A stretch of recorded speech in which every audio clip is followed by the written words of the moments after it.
Welcome to the UK's National Laboratory for Space.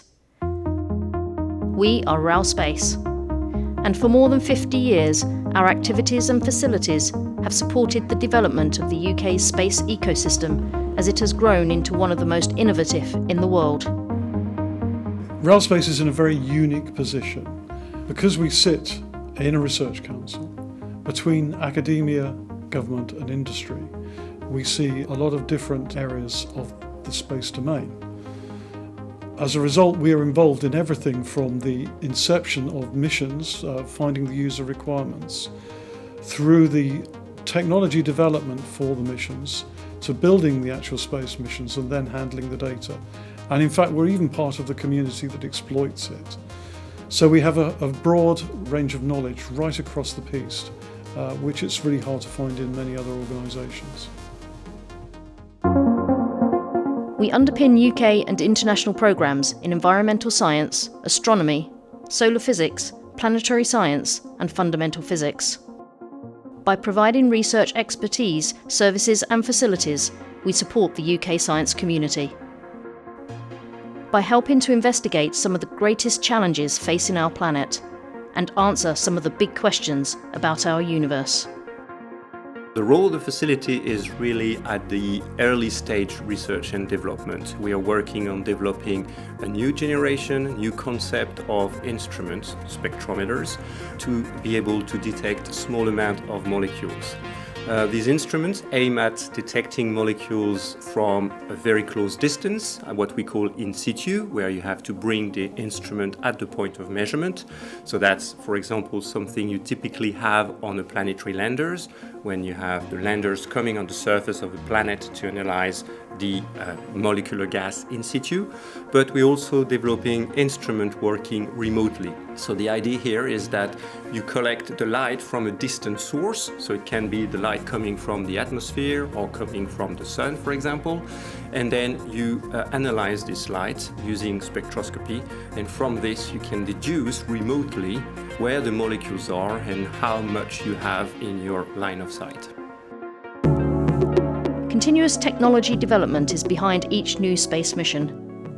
Our scientists, engineers and technicians play a leading role in defining and manufacturing novel scientific instruments.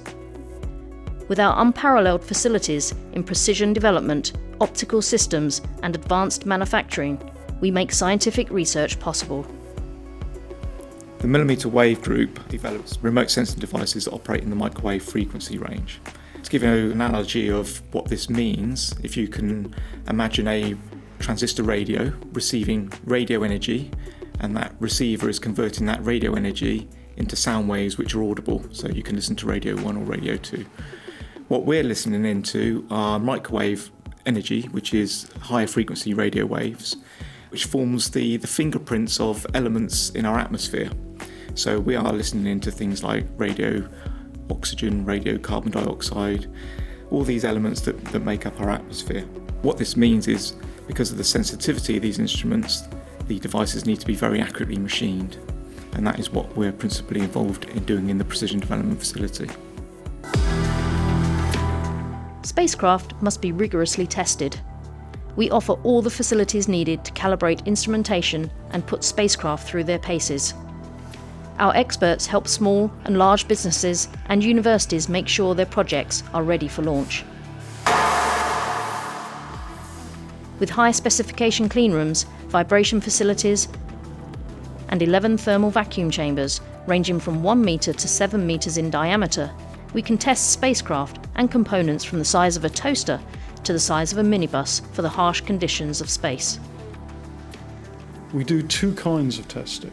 One is to prove the quality of the spacecraft, to make sure that it's been built correctly, and the other is actually radiometrically calibrating it so that we can ensure that it performs scientifically how we would like it to in space, and its measurements can be related to international standards.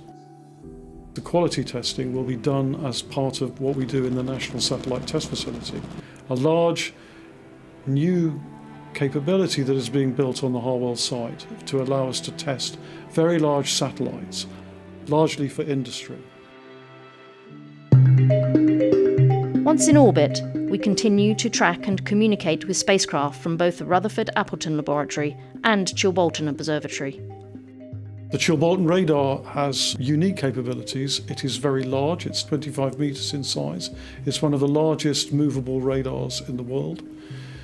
Because of these unique capabilities, it can not only be used as a meteorological radar, studying clouds and the particles and how clouds form. It can also be used to monitor space debris, and increasingly it's playing an important role in the understanding of the effects of the large mega constellations on Earth observation and astronomy. Whether a spacecraft is studying the composition of the solar wind, the surface of the Earth, or the atmosphere of another planet, the objective is to gather information and relay it back to scientists to deepen our understanding of the universe and help us better manage our environment. We are at the forefront of data-driven innovation. RAL Space has considerable experience in processing, analysing and archiving scientific data. Jasmine is a data analysis facility that's hosted here on site.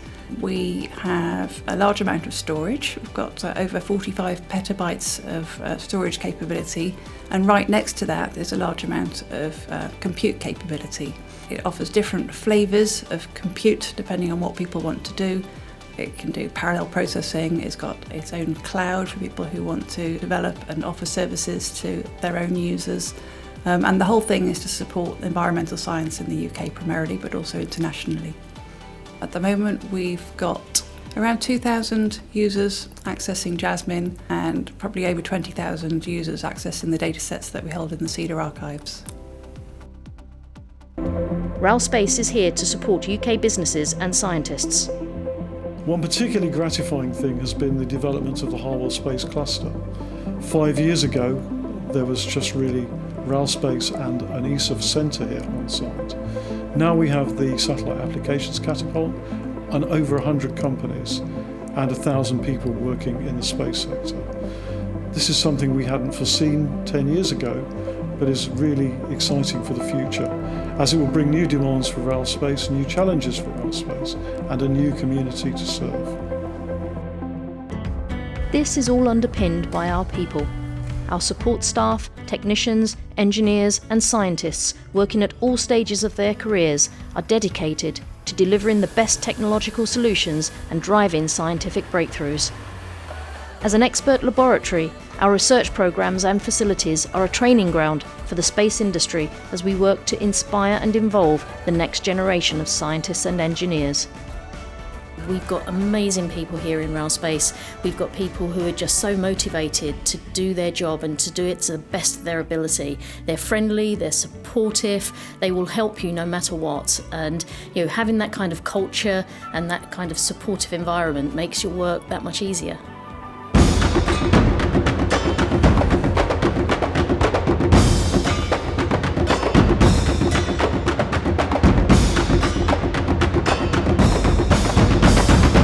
We are RAL Space.